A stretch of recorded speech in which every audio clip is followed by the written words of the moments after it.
So coming into whatever seat is comfortable. And then the block can be at a different height depending on how high you're sitting or where you're sitting. So you might want it at this height. You might find a little bit higher is going to be more supportive. So you can always turn your block or stack your block on something so that's a little bit higher. Good. So we're just going to start by coming into a comfortable seat. Letting the shoulders soften away from the ears. So starting from that place of ease and relaxation. And then we're going to bring our fingers into index fingers and thumbs touching, just so like the kind of the pads, the tips of the fingers are touching.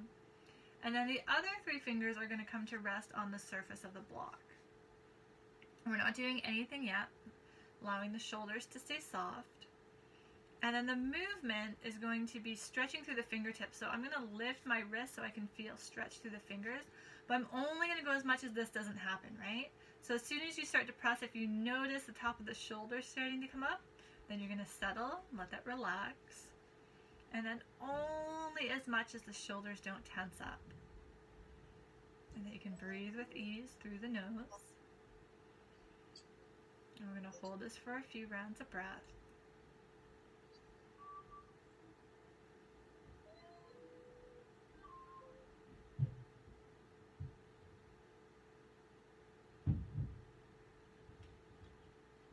And then we can gently release.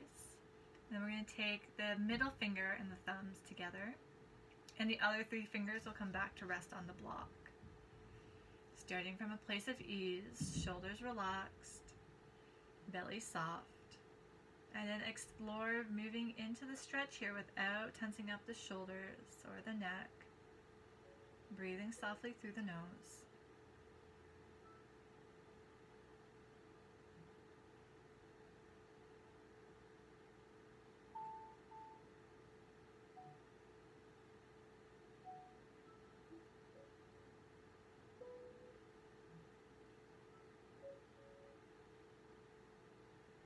And then gently release. Ring fingers to thumb. Just the tips or the pads of the fingers gently touching and letting the fingers rest on the block. Starting from a place of ease, shoulders relaxed, neck soft.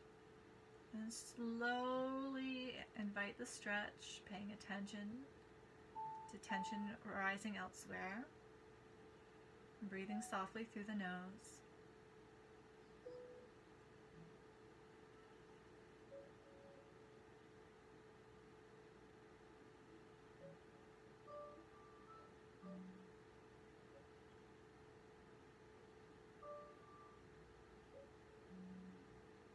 And then gently release.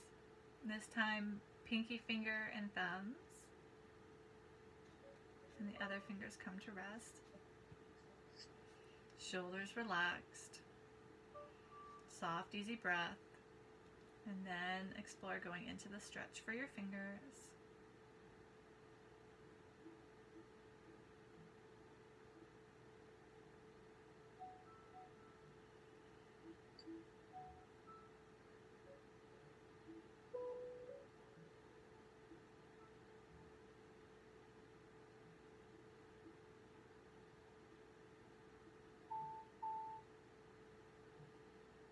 And then we'll gently release. Now we're going to do the thumbs. So I like to do the thumbs kind of at the side of the block. You can do it this way or this way. There's no right or wrong. So again, letting the thumbs rest, relax through the shoulders, gentle, easy breath. And then just begin to press the thumbs down.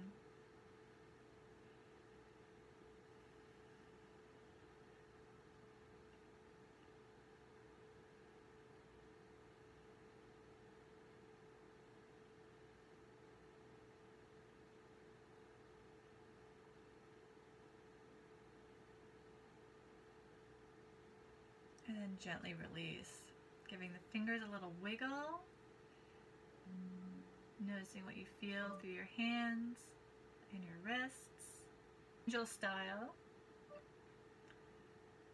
And then we're going to rotate the wrists in a figure 8. So see if you can keep the forearms, the upper arms, relatively still, and just through the wrists. There you go. Go nice and slow.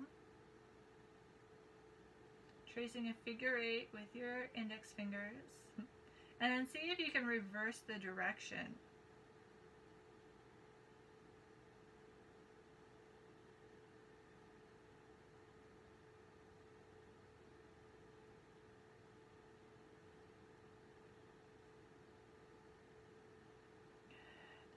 And then you can let that release. Give your fingers a little wiggle.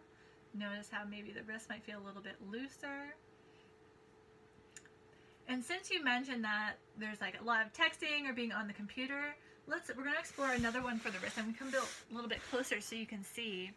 So you can kind of just let your forearm rest on a block, or you can just keep it in close to the body. It's nice to rest it on something just so we're not moving it around.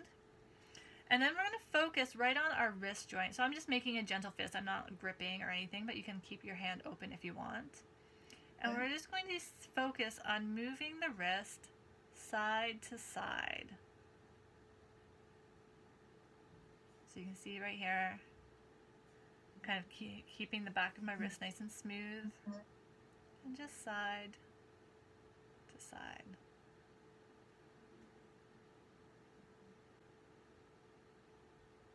So notice if your forearm is kind of doing a little rotation.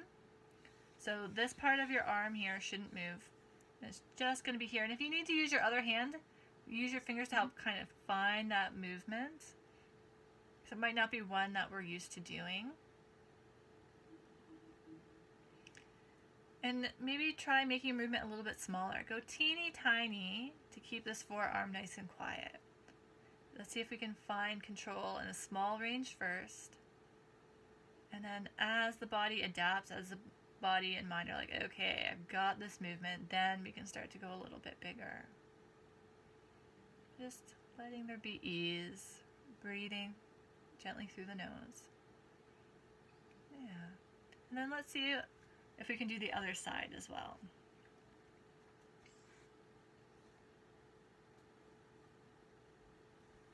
I think this side's going to be a little bit trickier for me. Let's see.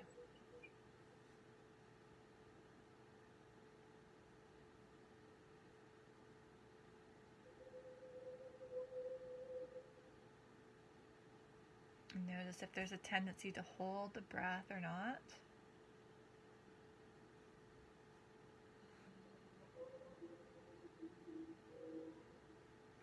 If I were to turn my hand the other way and do it this way, it's kind of like this kind of little bone here is moving towards the side of the arm, and the base of the thumb is moving towards the other side. So I don't know if that perspective helps at all. It's harder for me to do it that way because my arm is rotated, but yeah. So this is going to lend itself to, improved mobility for the wrist, and when mobility improves, that means we have more strength and flexibility as well.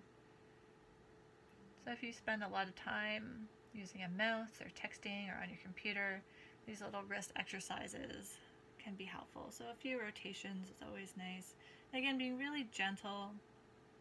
And if you have really kind of clicky, crunchy wrists, these are good practices to do because that will help reduce some of that as well over time. It's just gotta practice it a little bit. Yeah, great.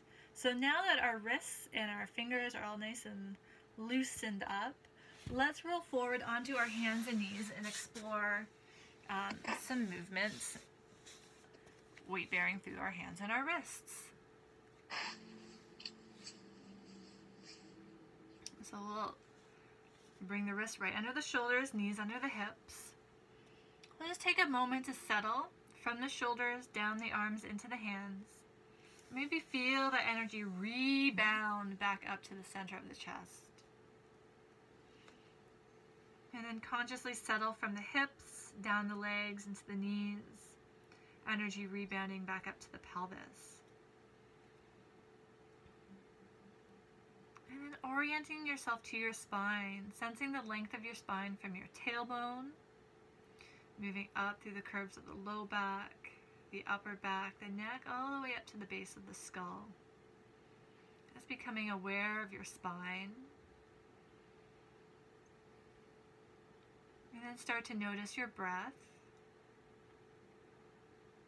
Maybe let the belly soften towards the floor.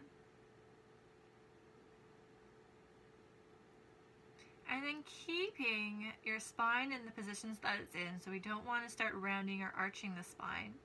We're going to start to take the hips backwards towards the heel and then back to the starting position. So it's kind of like we're going to be rocking forward and back, but we only want to go as far back as the pelvis doesn't tilt and the spine doesn't arch. So as you go back, if you're kind of sinking down through your mid-back, that just means you've gone too far.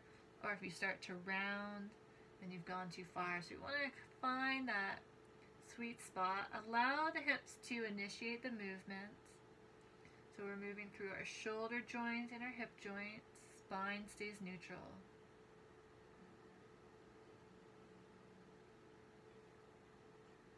And as you get into a rhythm, notice how the weight comes out of the hands as you shift back, and the weight comes down through the arms into the palms as you shift forward.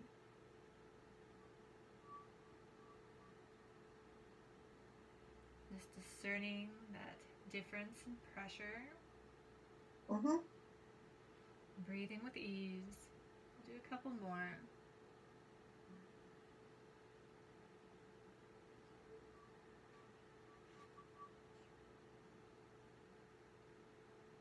And then we can kind of come up onto the knees and take a little break, give the wrists a little rest.